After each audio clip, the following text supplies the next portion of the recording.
Hey, what's up guys, it's Winter's Tech Dog here. The Galaxy S6 has been the main flagship phone for Samsung in the first half of 2015, but we all know there's a much more powerful phone for later half of the year. It is Samsung Galaxy S6 beta brother, the Samsung Galaxy Note 5. The Galaxy Note 9 Up has been considered the real flagship phone for Samsung in the last few years.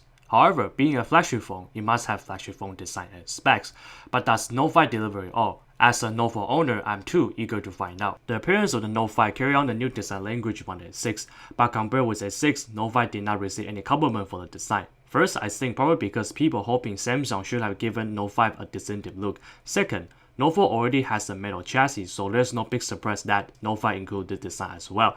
The Note 5 may have familiar face, but if you look hard enough, you can tell the bezel is much smaller than the Note 4, which is definitely following the trend of small bezel and big screen. But if you can get past the design problem, I still find Note 5 an elegant device. The new design language from S6 and S6 Edge definitely break the vicious cycle of the design for human and inject market with flashiness and surprise.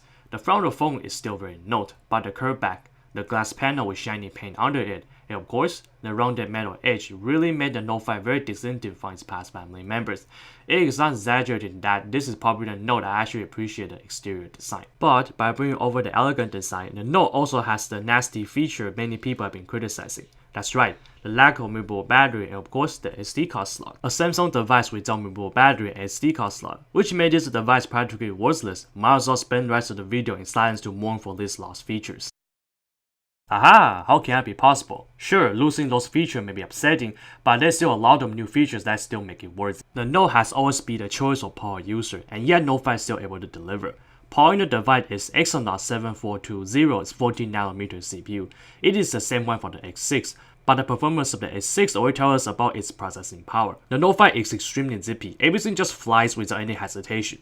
You probably don't even need to worry about what kind of apps or things you like to do on the Note 5. The amazing speed can also be contributed by the flash memory inside the phone. With transfer rate close to SSD, it ensures the CPU can have quick access to data it needs to process. This can be one of the reasons why Samsung excluded SD card, because SD card will never match the flash memory's reading speed. Chances are, people will just put random SD card and cause compatibility issue, but I'm still not quite convinced by this statement. To go along with this powerful processing power, it's a gorgeous 5.7-inch Quad HD Super AMOLED display. The screen is exactly the same as on the Note 4, but the color is still very saturated and image is still very sharp. And technically, Quad HD is still the main display for many flagship phones in 2015. Of course, I was hoping to see 4K display, but I don't think there are going to be many flagship phones using such display until early next year. However, if you think about it, there is still not many content support Quad HD yet. Moving into 4K right now will be just a spec race to gain attention. I do believe that the market is still slowly accepting 4K and transition out of Full HD.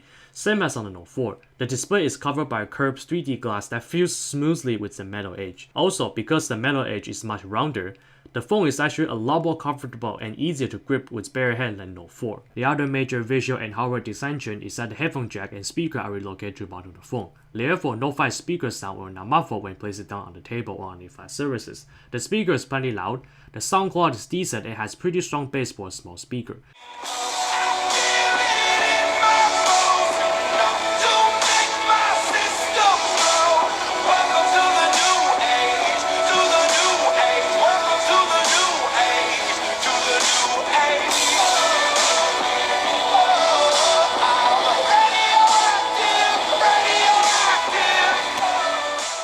However, the design and shape of the speaker grill at the bottom keep reminding me my favorite fruit. I keep wondering why. Speaking of audio, the other major upgrade for Note 5 is the support of ultra high quality music.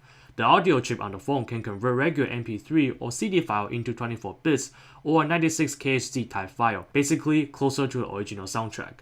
The downside is that you need to use Samsung's own UHQ headset to enjoy the music in that format. The other hardware upgrade is the one-touch fingerprint scanner, which is much more practical than the one on the Note 4. This is important because the upgraded scanner not only allows users to unlock the device easier, and it can encourage people to use the mobile payment service such as Samsung Pay, which require a fingerprint to authorize the transaction. Samsung's theme about health and fitness return. The heart rate sensor along with S-Health app may not be something really useful for everybody, but if you are an athletic person, you will find this feature pretty useful. I do find the heart rate sensor is much faster than on the Note 4, and if you are a selfie lover, then the sensor can be used as a shutter button. Software-wise, Note 5 comes with Android 5.1 Lollipop with TouchWiz on top. The touchwood on the older Samsung device is quite fat and started to lag after a while, but for 2015, it received a major design overhaul. I personally really like the icon on the Note 5. It does not look cartoonish as the older OS. Most importantly, the touchwood finally gets a lot slimmer. Samsung removed a lot of unnecessary animation and functions. For example, there's no more those annoying quick tutorial like on the old touchwood. Some built-in apps are removed or downsized, such as sound recording where it only has 3 settings left, and the smart remote is removed along with IR Blaster. These attempts does make the UI really smooth. Launching and exiting of the apps transition fluidly. After 3 weeks of daily use, the phone still flies, showing no sign of slowing down. Many features return for the Note 4. Swipe to the left, you can bring up briefing, which is still limited compared to BlinkFit from HTC or News from Apple. It puzzles me that why Samsung won't spend some time to make this app a bit better. One-hand mode, motion controls can also be accessed through setting menu. As for new apps, the Smart Manager is a useful app that you can use to monitor battery life, storage use, memory use, and even an antivirus program in one place. Other than that, much of the apps remain the same with some minor tweaks, new features, and artistic change to make them fit in with the new touchwoods. For example, the Explainer app will automatically sync the events you had on your email and direct it into an app and set up a reminder without you to press any buttons. Same as on the 6, the touchwood now has access to a wide variety of themes, but it don't really have the flexibility as the one over on the HTC Zen 7.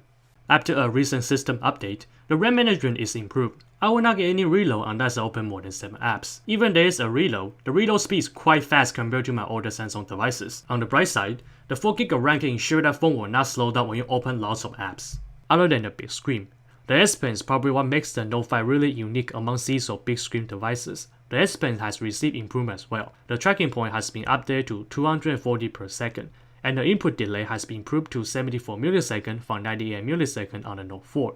The pressure point decreased to 10 grams. This can pretty much simulating the pressure human put on the real pen and paper. As a person who uses the S Pen a lot, I can definitely feel the changes. This improvement really made the writing experience the best yet. The appearance of the S Pen does not change too much since the Note 3 era, but the S Pen on the Note 5 ditched the straight line pattern design, adopt a smooth surface and a glossy coat of paint. These changes actually made the S Pen more comfortable to hold for a longer period of time. Also, the S Pen on the Note 5 has an auto ejection mechanism which allows easier access for those who has big hands. When injecting the S Pen, the familiar air command window returned, but the menu however received a complete design change, where it prioritized the most used apps such as Action Memo, Screen Write, and Smart Select. Also, this version of the air command allows you to add up to 3 apps you can access through the air command, but it will not be any good if the apps cannot incorporate S Pen.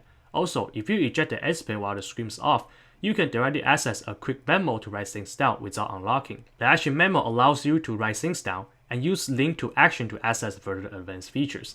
Screen Capture received a new update called Continue Capture. For example, you can screen capture a long web page in one take from start to end. The screenshots will be combined into one image file, save you time and effort for navigating around to look for separate images. Smart Selection allows you to crop any content on the screen to save into Scrapbook. And if the content is from a website, you can directly access that website by clicking on the save image in the Scrapbook.